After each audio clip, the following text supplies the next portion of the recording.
Hello，我来了，是不是很久没有看到我穿健身服了？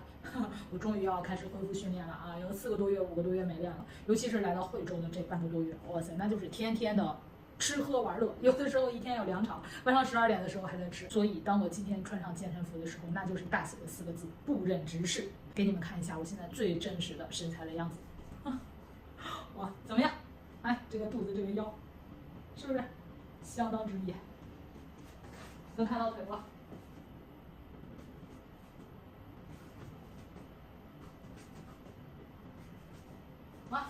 最真实的全方位展示，这个就是停训4个多月、5个月，然后从南吃到北，从上吃到下，现在大概是105到110斤之间，体脂应该是在25、26之间啊。那后面还能看到我的背影，然后我就架了个3脚架，支了个手机，是不是最真实的样子啊？不过我有的时候我就看到自己的这个肉肉，我还挺窃喜的，因为我就觉得我终于有动力，能又一次把它们干下去。看这个，然后尤其是我又爱健身，就能想象到1个月、2个月之后的变化，就特别的有动力。爸爸也是为了等我的器械，给大家看一下我都买了什么吧。看今天的海，哇塞，太绝了！你说就在这个美景下，我天天我不吃我不玩。这是我买的一只壶铃，壶铃是我觉得真的非常非常有必要，又非常非常好的能在家里增肌的运动。它不但减脂，而且可以有效的练臀腿。我买的这一只是5公斤的。新手可以买4公斤，然后如果要是你练的时间长了，可以增加到6公斤。好，这个是壶铃，然后就是一对哑铃。哑铃我主要用它来练胳膊还有肩，所以我用的重量会稍微小一点。然后这一次我买的这2个器械的重量都不是非常大，因为第一，毕竟4、5个月没有动了，现在也算是一个半新手了啊。第二，女生在家里维持肌肉，这个重量是刚好的。如果要是你用的太大的重量，有的时候引起来动作变形反而不好。还有就是这个翘臀圈，翘臀圈我其实去年前年给大家说过很多遍，我感觉比那个弹力圈要好用，然后是用来练臀的。哎，我一共就这点东西。这个是在家里增肌的，主要练的是下半身、臀腿以及有氧。这个主要练的是上半身、胳膊以及肩。这个就是重点练臀。OK， 这口东西200块钱搞定，新手可以再去增加一个泡沫轴或者筋膜枪。然后我给大家讲一下我的训练计划吧。我的打算是分3部分进行。第一部分是我在这儿办了一张1个月的健身房的卡。因为你想恢复肌肉，就是快速的恢复肌肉，还是必须要上大重量、大器械，就是大抗阻。所谓就是时间紧，任务重。